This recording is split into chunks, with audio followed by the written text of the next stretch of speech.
Facing challenges and overcoming setbacks is part of doing business. Whether you have the expertise to survive them or not could mean the difference between success or failure. Welcome to We Are Women, featuring revealing conversations that provide invaluable insights into the success secrets of female masterminds. A must listen for every entrepreneurial woman. Now here's your host, Janine Vosper.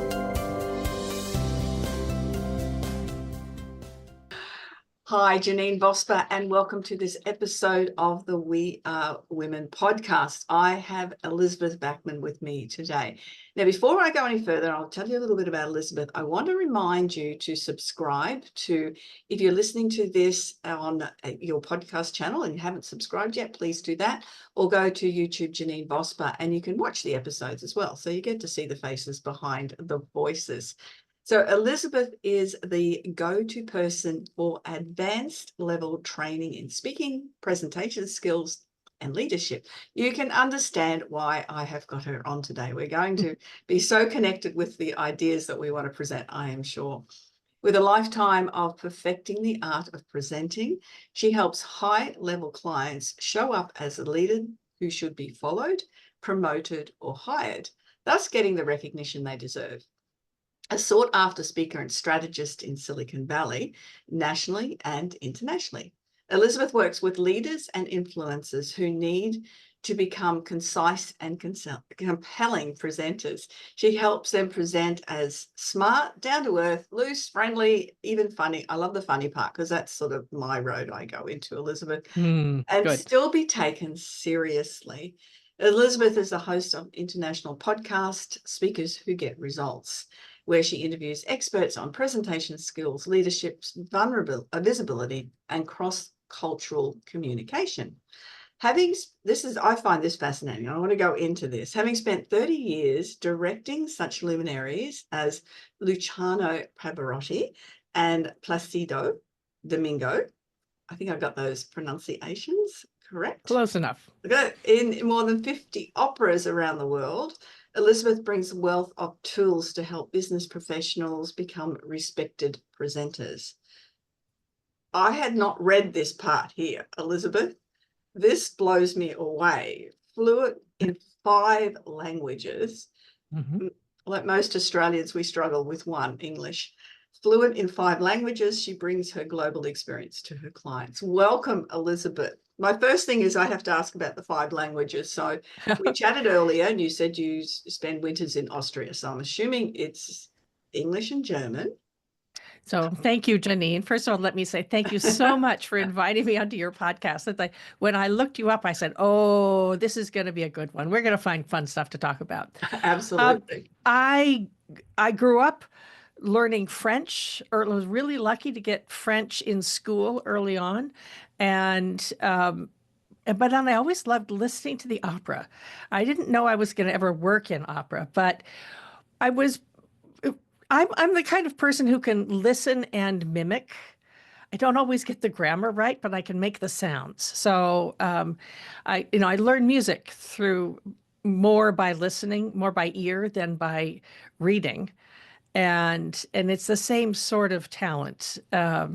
And you either have it or you don't. So I was born, luckily, able to mimic languages. So once I got pretty good in French, Italian was easy, and I wanted to understand what they were saying in the opera. I didn't realize that some of the operas that I used to sing along with were in 19th century Italian, which is not the same as modern Italian. But that's a mistake that people make a lot. So English, French, Italian, German, and then also Spanish. So I worked for a company in Puerto Rico for 5 years and got pretty good at Spanish, and particularly when I directed a show in Argentina, and they said, "Could you go to Buenos Aires for like 2 weeks from now?" I said, "You bet.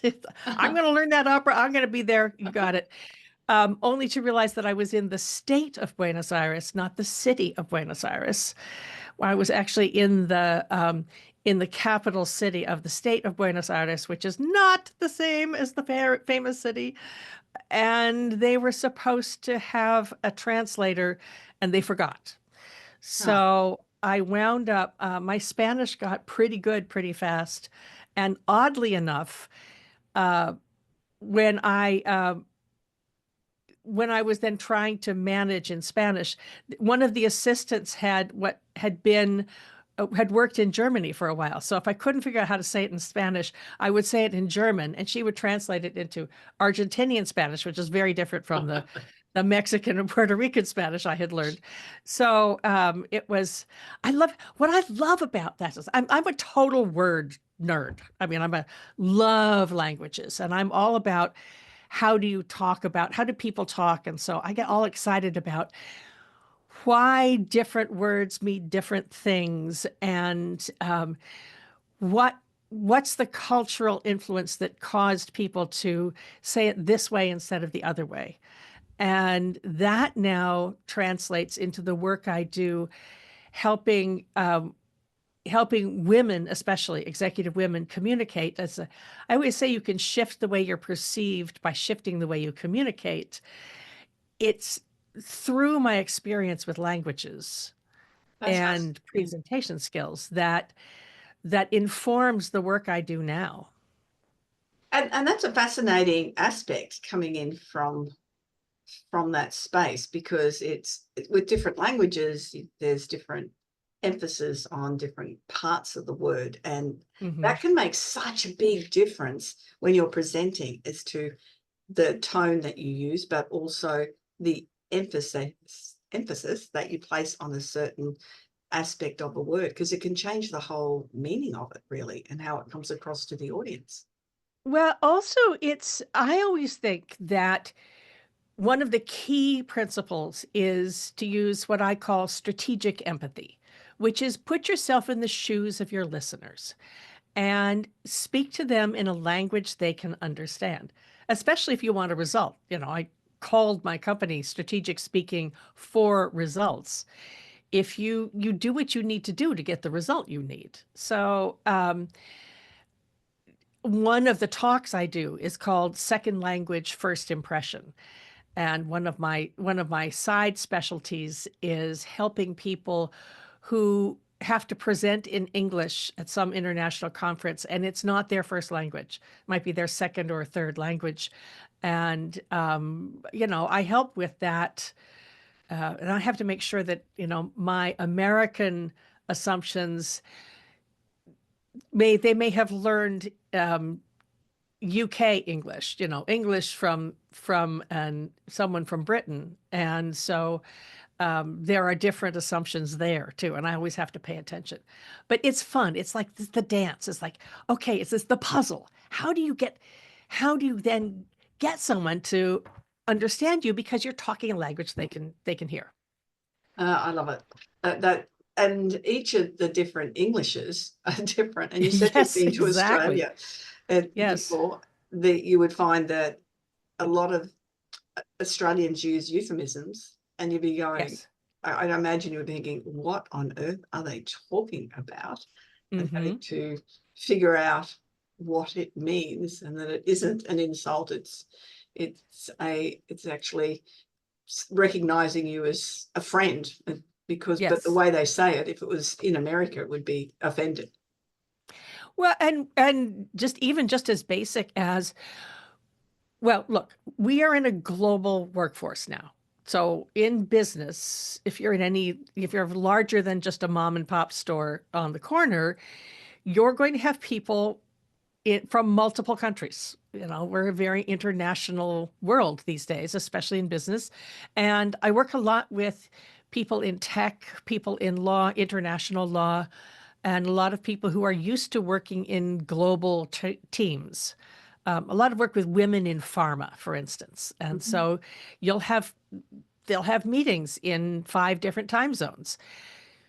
How do you recognize where people are coming from? How do you recognize what's going to work for them and doesn't work for you, for that matter? Or just don't use a baseball metaphor if you're talking to to Europeans. Hello. And there are so many people who grow up in one culture and they think that's anything. So they'll use the metaphor that makes sense to them, uh and it doesn't work. Or the other one that gets me is I'm not a big TV person. So a lot of my friends use metaphors from US TV shows. Right. And and they're European, the European people go, huh? What? You know, Mm. uh, even just I'm one thinking more phrase. football, Elizabeth. So if you're in the States, football is your what we It's one thing, call yes. gridiron football. In Europe, obviously, football is what we call here in Australia soccer. It's Uh-huh. and in Australia, depending on which state you're in, when you Oh, say football. So if you are in Victoria, you're most likely talking about Australian rules. If you're in Queensland or New South Wales, you'd be talking about rugby league. But the term uh-huh. football in different places really does mean something completely different, doesn't it? Yeah. Well, even just I had a Swedish client who we were chatting, and she said, I never know where to ask. I guess I can ask you, what does down the rabbit hole mean? And I said, Alice in Wonderland. And she said, yeah, there's some Disney movie about Alice in Wonderland. Well, if you grow up in an English speaking country, you probably read Alice in Wonderland as a kid. You probably heard the story of Alice in Wonderland growing up. But she grew up with Pippi Longstocking. She never read Alice in Wonderland. She didn't know the story. So she didn't understand about what it means to fall down the rabbit hole like Alice does and find herself into a whole new world and doesn't come back for months, which is what happens to me when I look at Facebook. So I think that I go, happens. I think that's a worldwide phenomena. It's yes. yes, yeah. That's really interesting. And for you particularly, if you're speaking to a lot of different international clients, Hmm. I work with a lot of English isn't first language people in Australia, but most of them Yeah. come from a Chinese or Indian background Yes. and not Hmm. necessarily a European. Most of Europeans, well, most people who come to Australia speak English, but they've usually learnt it off American television shows, which is Yeah. quite different than English here. And it's hearing and when I'm the focus for me always is the audience. It's no matter what Yes. you're doing, it's the audience. It's not about who you are, what you're delivering. It's always about, is this relevant for the audience, and can they hear and understand what I'm Hmm. saying, and can the message get across, which is exactly what you're talking about. No matter who the audience Hmm. is ensuring that those principles are the primary considerations for every Hmm. single presentation. Because if they can't, it's no use doing it if the audience isn't going to hear it. I've got one coming up, which is a little country town in a bit of the outback, a few hours from where I am here, and it's about community and resilience, but they Hmm. want it to fit in with the Christmas in July event, and they want it to be Uh-huh. humorous and engaging. So it's a completely different way of having to look at it, because that's the audience. They're all country people and they've been through all of the disasters, and they come back with a lot of Hmm. resilience, but it's about helping build community. So it's a very different presentation than Hmm. what I would do if I was standing in front of a government department. For instance, exactly. Exactly. Yeah. Yeah, yeah. Yeah. So that audience. And I would also say most of my clients are in the corporate world.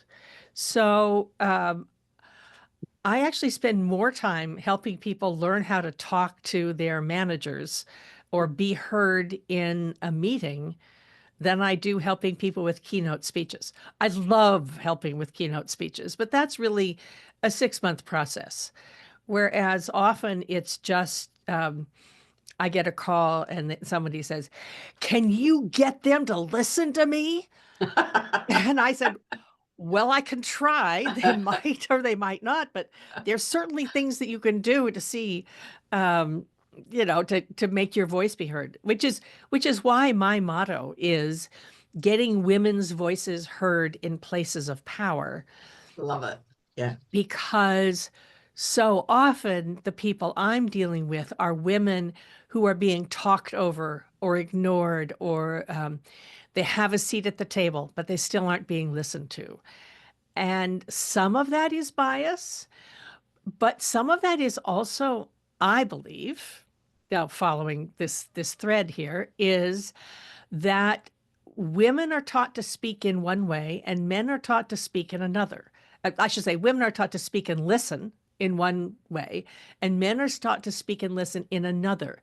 And there's some brain science behind it, but it boils down to men's language and women's language. And it's not that binary. I guess there's a whole spectrum in between. But the traditional definition is men's language and women's language. And I see that if you just think of it as a translation problem, as opposed to, men, they never listen. And women, they go on and on and on, and they never get to the point. Both of which are probably pretty fair things to say. All right, look, But I if have you, to laugh. I'm going to just interrupt. We'll come back. yeah, My husband asked me, do you want a cup of tea? And we've been together, married 45 and together for yeah, about 47. And I'll go, do I want, hang on, I'm in the middle. He said, just a yes or no. yes, exactly. I Yeah, probably hear okay. that once a day. Just a yes Uh-huh. or no. Yeah, yeah. Yes, I've been often told to just say it. Don't do this. Well, so what are you planning to do at this point? Because, if you did have time, just say it. So, I teach this and I fall into the trap all the time. Mm-hmm. And it is, and that's one of the things I love working with women as well, and helping them step into the power of their voice and their power of their words, is because women are often seen, particularly by other women, unfortunately, if they step into that power, they're often seen as bitchy and that it comes across wrong, and other women judge them. So women tend to pull back a bit rather than finding a voice that's strong and firm and just owning that they have a right to be able to share what they want to share. Yeah, if they object to the way you speak, in some ways that's their problem. And you can do something about it. There are different definitions of what's polite, of course. I married a German, so I've got a whole German family, and that's why I live in Austria half the year, 2/4 of the year. And I had to learn that when someone's telling me to do something in German, they just order you. And I used to say, why, I would get offended until I realized that English, especially women's English, uses all sorts of helper words. Would you please be so kind? Would you, could you, do you suppose you could do this for me? And the Germans will say, do it. Because the way the language works. And so the Americans that I work with, they say, oh, those Germans, they're so rude. And the Germans and Austrians I work with that I train, they say, why do you have to use all these wimpy, wishy-washy words? Why don't you just say, Americans, they're going to take 15 different sentences to say one thing. And it is the way we are socialized as children. And it's the cultural assumptions. That's a great point. Look, I admit here now, when I'm using AI, I have a great relationship with ChatGPT, and I will go, hi, Chatty, please. Now that's even AI. Okay. I do get good responses though. We build up a Oh, relationship by I've artificial never actually intelligence. addressed ChatGPT that way, but yeah, okay. I know a few friends that do the same thing as well. I figure if that when AI takes over the world, that I'll be one of the ones that it will recognize as respect Yeah, or right. something. But it's exactly what you're saying. It's just I'm just trained to do that, Yeah, right, right. and how I'm doing it with artificial intelligence.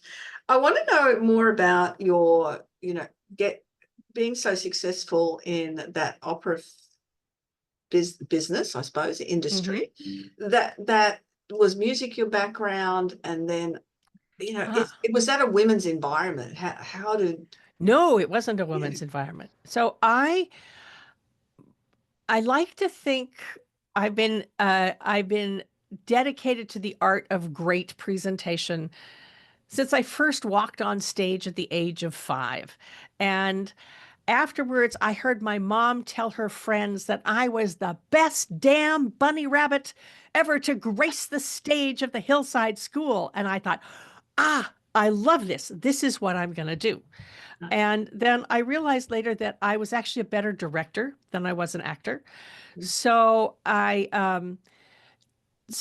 moved into directing theater and went from that into opera. I grew up listening to opera, and it wasn't until after college that I moved to New York City. I decided I'd rather be the small fish in the big pond than a big fish in a small pond, and realized that there were all these young, small, struggling opera companies. There were places you could start. And so I worked my way up through the ranks. From my first job was literally sweeping the floor, driving the truck, and being 50% of the staff, up to directing at the Metropolitan Opera and internationally. So, Congratulations. I went through all the stages, and then I hit a glass ceiling. And that's where that also informs what I do now is that I wanted to run an opera company and I knew I'd be good at it. And the singers I worked with, my colleagues, all said, "Wow, you'd be great. Oh yes, go do it. Any company you run, I'll be there." What I didn't realize at the time was that so for about 3 years, I applied every time there was an opening, 3 or 4 times a year. I was always on the short list, always number 2 or number 3, and I always saw the job go to a man. And from time to time, it was a man who wasn't as qualified as I was. I did recognize it was a bias. What I didn't recognize is that my glass ceilings were internal as much as external, and I wasn't marketing myself right. And so that I should have been, I didn't sit down and think about who actually makes the decision to hire a general director, an artistic director. It's the board of trustees. I should have been marketing myself to them. And I didn't realize that. And also, this is also a woman thing. Like my clients tell me this all the time because I went through it. Was I didn't realize I could get help. I thought I had to figure it out myself. And I didn't realize until I started doing the training that I do now, the presentation skills training, being trained as a coach, that, oh, I could have gotten help with this. If Mhm. there had been somebody like me coaching me at that point, I might still be running an opera company because I didn't I hit the glass ceiling. The message is, as in so many industries, there are lots of women up to a certain point. And then sort of in corporate talk, you could say vice president and C-level. It's then the women drop off. Sometimes the women walk away because they're so tired of not being heard. Mhm. And this is the problem that I solve. Because if there's someone who's walking away from a job because she's so frustrated, when actually it's a translation problem, then if I could, quitting's expensive. It's expensive for the Yeah. company and it's expensive for the person. So if you're quitting over a misunderstanding, that's what breaks my heart. That's such a good point about getting someone to help. I mean, that's something Yeah. that we both do, is assist people in solving their problems, whatever those Yeah. problems might be. And I've done exactly the same, Elizabeth. I've invested, you know, tens of thousands of dollars Me in too. getting Yeah. myself to this level that I am now, because if I hadn't done that, I'd be still sitting back where I was 20 years ago, probably still in a job, doing something that I didn't enjoy at all, instead of, you know, having the opportunities and the freedoms and doing what I love, but also living my values by assisting other people to achieve those goals as well. And it's so important that, and I find this with women all the time. If I actually market to women, but most of my private clients at the moment are men. It's really interesting. And that's one of the marketing things that I like to talk to people about. What I find though, is men will go, you know what, I need this. I'm prepared to invest in myself. Right. I find women go, well, the kids need to go on that overseas school activity, or there's always something else instead of themselves. And I'm going to call every woman on it until you put yourself first and realize that you are worthwhile to invest in. Then you are still always going to be putting everyone else first, and then doing exactly what you said, giving up. Yeah, well, what I see happening is that you put everybody else first, and so you swallow your frustration and swallow it and swallow it until you explode. And then you say, so forget it, I'm out of here, or you scream at somebody, or you scream at your partner, or you scream at your kids, and they're going, where did that come from? And that's I blame our foremothers. I don't think anybody does this on purpose. I think we are socialized to uh, always be nice, never ask directly. That's, do you want a cup of tea? Yes or no. That's the other side of that. So many times I have a client who says, I get passed over for promotion. They're ignoring me. I wanted that job. They should have known. And I said, did you actually ask? Should have known. I love that. Well, should have known. yeah. But of course, if you don't get help, if you don't learn how to really express yourself and to learn that you don't have to do it alone, then then you explode eventually. And often I find most of the time when I'm talking, I talk about men's language and women's language. And I should probably clarify that at this point, is that's a cliche. It's not that binary. And actually over the last 20 years or so, the last 40 years, but really the last 20 years, the definitions are breaking down. Well, I think of it as single focus thinkers and multi-focus thinkers. So you've got the single focus thinkers who are traditionally men, historically men, but not always. A lot of women are single focused, or single focused when they're in the middle of a project, or single focused if you want to rise in an organization, because Western business was built on single focus principles. So it's great. That's how you get things done. But the disadvantage is that then you fall into tunnel vision. It's really easy to miss important things. And on the other hand, you've got the multi-focus thinkers, who are the relational thinkers, who see the world in a whole web of relationships.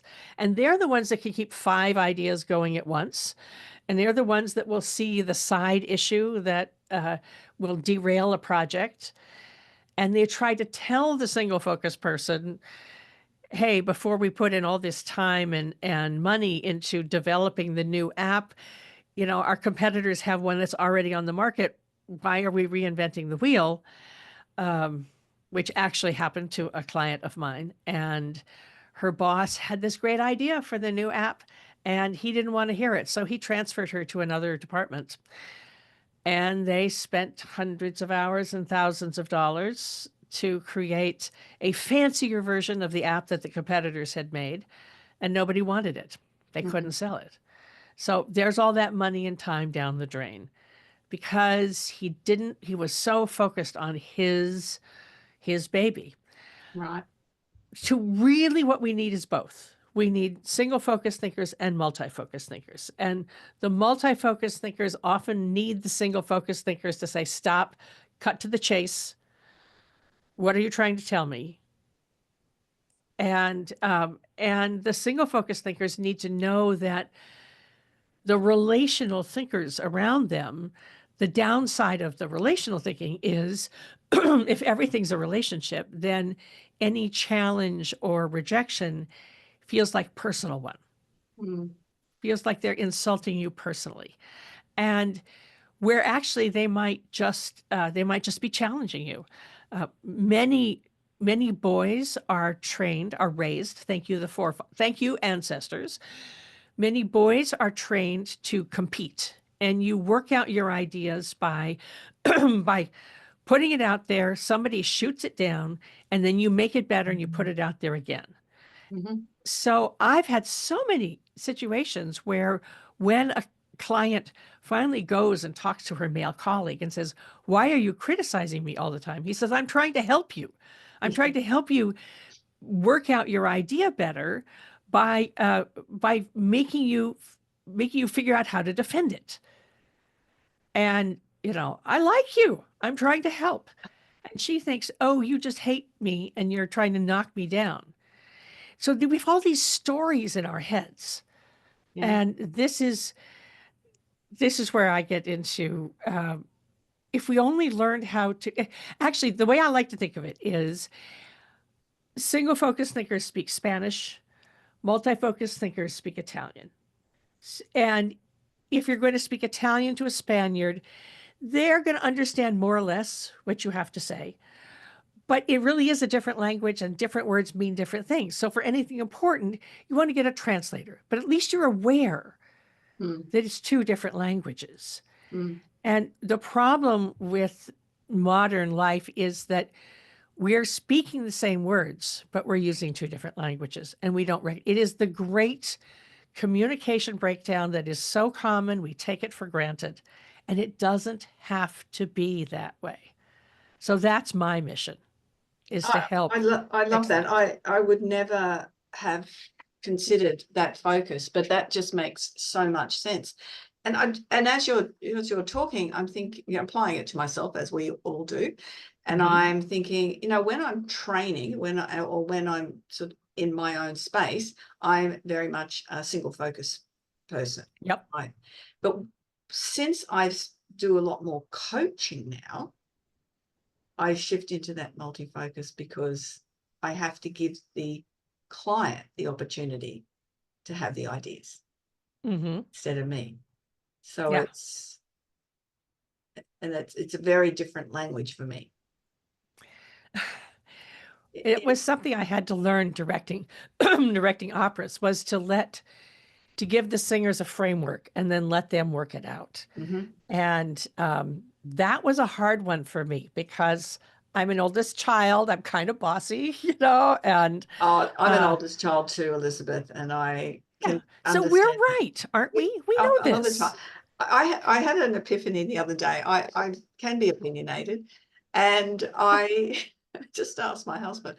But what I said to this mastermind group I was running, if I'm not doing that, if I'm not giving ideas, if I'm not assisting, if I'm not broadcasting my beliefs, ideas, it means I don't care. So if you don't hear from me doing that, it means I no longer care about you. And it was, I know, it was an awareness for me, because I can be pushing on ideas, but it's only because I want people to have better health, to think differently, to achieve better results, to, a whole lot of things. And not that I'm right all the time, although, as we said, older children, we tend to be. It's that I just want people to get the best results. And I realized that if I'm not doing it, it means I don't care about you. So please accept that if I'm doing it, I care a lot. Well, and what's the definition of the best results? That was another one I had to learn. It's, my definition of success might not be theirs. Correct. Again, strategic empathy, put yourself in the shoes of your listeners. Yeah. What do they really want? And I have a client now who's trying to decide what she wants to do. And I finally said, she lives in Spain, and I finally said, look, you want to take a trip.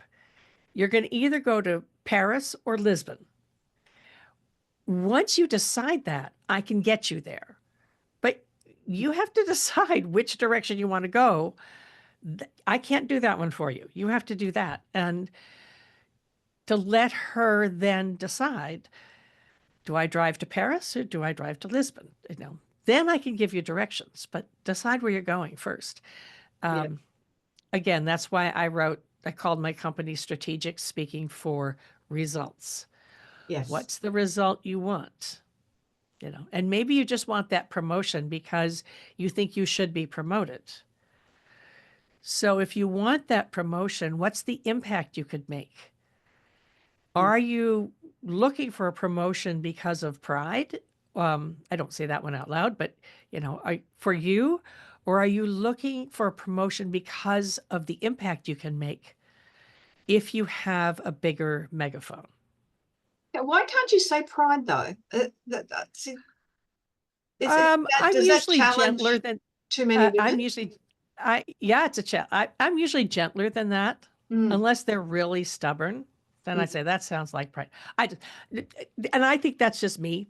If someone tells me I'm just acting out of pride, that really annoys me. So I don't like being told I'm too proud. I like to think that I'm strong and authentic and thoughtful.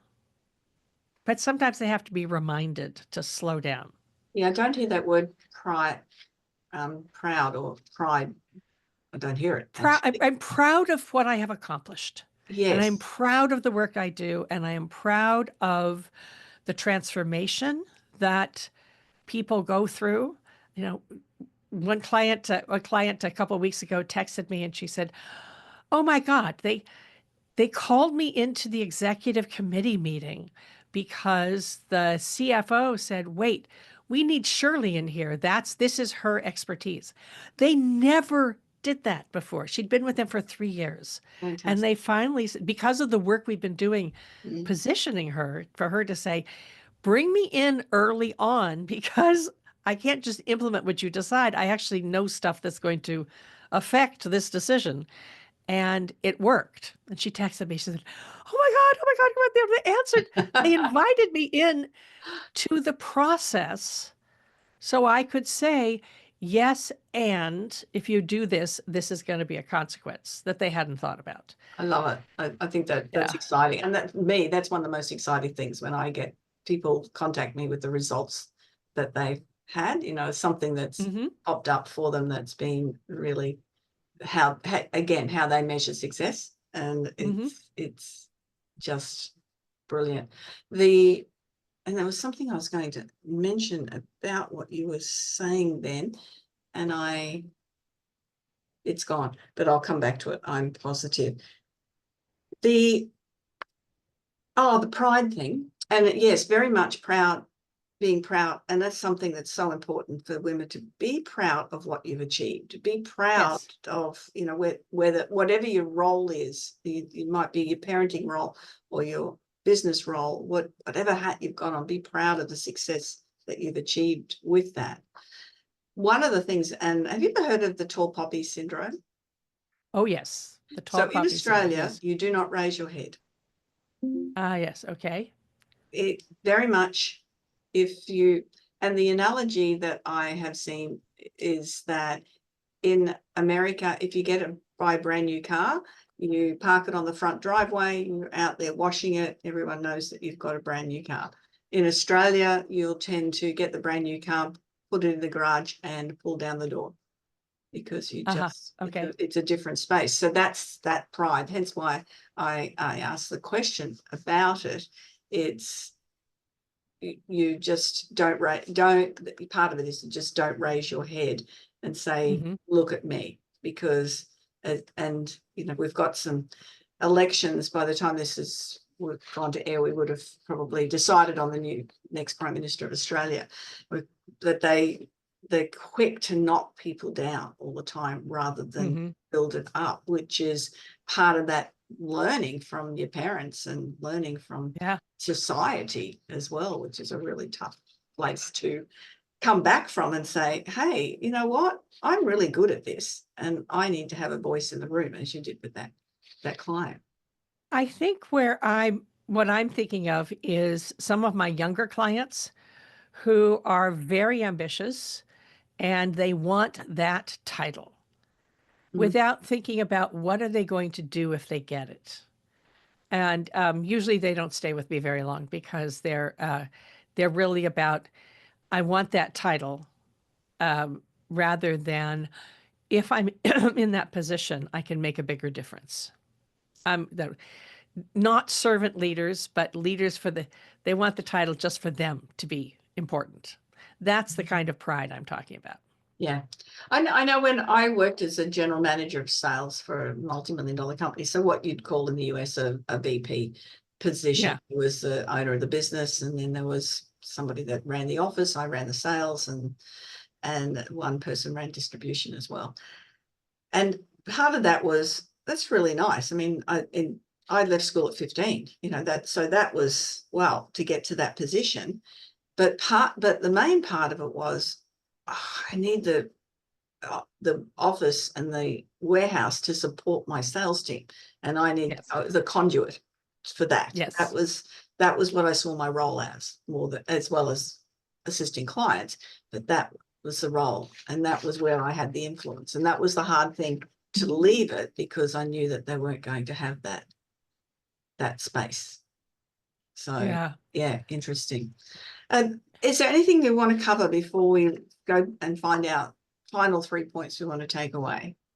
Well, what I find is that if you think about single focused and multi-focused, and you can check my podcast, which ran from 2019 to 2024, and we've just finished it now.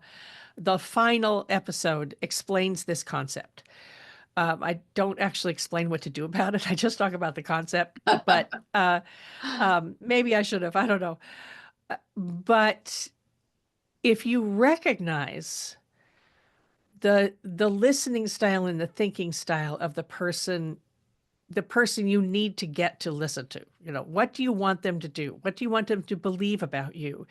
Then you can shift the way you are perceived. And what I find often is that women will say, why do I have to shift? Why don't the men shift? Why don't those stick in the muds shift? And the answer is the multi-focused thinkers are the adaptable ones. And in some ways, if you think historically, we're the ones who had to be adaptable. The single focused thinkers can change if they know that it's a problem and they know that they need to, but it's harder for them. So I go for, get them to listen to you first. Get them to listen to you and respect you first. And then you can say, you know, I'm going to need acknowledgement from you because I am a relational thinker. So I need to know that you've heard me. Or I think I would be the great person for this next role, for this manager position. What do you need from me to make that happen? Right question. Which is, instead of me just telling them or hinting, you could do that. A quick story, my client Maria worked for a software firm in Silicon Valley, and there was a big project coming up and she thought she should run it. And so she went to her client, her manager, Jason, and said, and she wrote this proposal. and sent it to him. But instead of directly saying, I would like to run the new project, she just had the title, I think this will interest you, and then attach it to the email. And Jason, who was single focused, he was working on something else. He saw that and he went, oh, yeah, I'll get back to it. And of course he didn't. And Maria then sweated blood and chewed her fingernails. And finally, after a week, she said, what did you think of my proposal? And Jason said, what proposal? And, then she was a good girl and she said, oh, well, I'll send it again. But inside she was furious. And she told other women about it. And they all said, it's true. He hates you. Must be terrible. You got to quit. Fortunately, one of them knew me and said, talk to Elizabeth first. And that's where I said, did you actually ask for the promotion? And she realized she had not done it. And she'd gone and talked to him while he was single focused on something else. So he didn't really hear her. Mm. So she rewrote the email and submitted it. She booked time with him. And then she submitted it. Here's my proposal. Let's discuss this at our meeting. So he knew what he was supposed to listen for. Mm-hmm. He knew she was coming to ask for something. And he said, wonderful, brilliant. I love it. Absolutely. And so she got promoted. She was ready to quit. But when she asked and when she realized that she didn't hint, she actually asked, she got the job, she got the promotion, and she got the recognition. But she came so close to having lost it all. Yeah.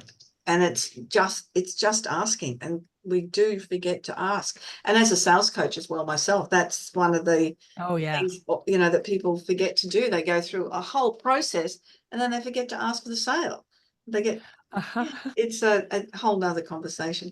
Elizabeth, what 3 takeaways do you want people to really remember from the conversation? There's been so much we've covered and so much value that the listeners are going to take away. What 3 points particularly do you want them to focus on? So the 3 points would be, I think, pay attention to whether you are single-focused or multi-focused, or if you're single-focused at times and multi-focused at other times, so that you recognize that. And then think about your direct supervisor. And even if you're at C-level, you're reporting to the board. So, who are the people that you want to have them do something for you? What do they care about? And then speak to them in a language that they can understand. And there's a lot of supporting. If you follow my on LinkedIn, I write about this all the time. So there's a lot of information there. The other thing is we didn't even talk about the expert trap. No, but the expert trap, there was so much we could have covered. Yes. The expert trap is when you're so excited about the stuff that you know that you tell everybody how you got there or how we can do the next thing instead of telling them why. I think of it as too much how, not enough why. Always, always, always think about what's the benefit. Why should they care? Here's the problem. Here's the solution. Here's the benefit. Here's why it matters. And then give the details. If you know all the details, you might know all this, but what do they really need to know? What are maybe 3 things they need to know? No more than that. You can give them the background if they want it. Mm. But the human brain is mostly only going to take in one thing at a time. So give it to people there. And then we talked a little bit about the language. If you're in an international situation and people for whom English is not their first language, slow down and enunciate. Mm-hmm. I learned this from the opera singers, working with people with multiple languages. And we would have to decide, most of the time, at least 2/3 of the group was working in their second or third language. At the opera, basically, on day 1, you get together and you say, who would rather work in English? Who would rather work in Italian? Who would rather work in German? And so everybody gets more or less all 3 of those languages. Those are the 3 main working languages. And whichever language the most people speak, that's what you'll use. But that means that 2/3 of the group is working in another language. So slow down enunciate, pause, which Oh, is I what I love pause. probably should have been doing all through here. Pause is my favorite. Yes, exactly. Put yourself in their shoes. Use strategic empathy. What are they going to need if they're hearing something for the first time? Definitely. And that's great. That's so much wonderful advice. Elizabeth, how can people get in touch with you? So the best, I'm Elizabeth at elizabethbachman.com. You can find me on my website, but the most current stuff is on LinkedIn. And I'm just Elizabeth with a Z and Bachman, Bachman, only one N. And I am, LinkedIn's the best way to reach me. Connect with me on LinkedIn and say that you heard me on Janine's podcast. Excellent. And I would be happy to talk to you. I love that, and I'll tag you into some things, but I'll also have all your contact details in the show notes so people can find that. Once again, you can check that out on your favorite podcast channel or on YouTube. You can find all the contact details for Elizabeth. Thank you so much. I have enjoyed our conversation. It's Thank always fun. you. The hour Thank you. goes Indeed, very it was an quick honor. as well. And that's another episode of the We Are Women podcast. Thank you so much for joining us. Remember to go to JanineVosper.com, book a strategy call, have a discussion about anything that you might be working on or how you want to communicate. And if I can't assist you, I have a full list of people that I can highly recommend. Have a fantastic day, week, month, as I usually say. And I look forward to you joining me on the next episode of the We Are Women podcast. So, do you feel stuck in a rut in business? Visit speechperfect.com.au and download Janine's free ebook to avoid the 5 most common stumbling blocks women face in business. It's jam-packed full of tips to overcome the barriers that could be holding you back from the success that you dream your business will be. We would love you to leave a review of today's episode and share this podcast with other women in need of entrepreneurial inspiration. Subscribe to the next episode now and join the We Are Women community.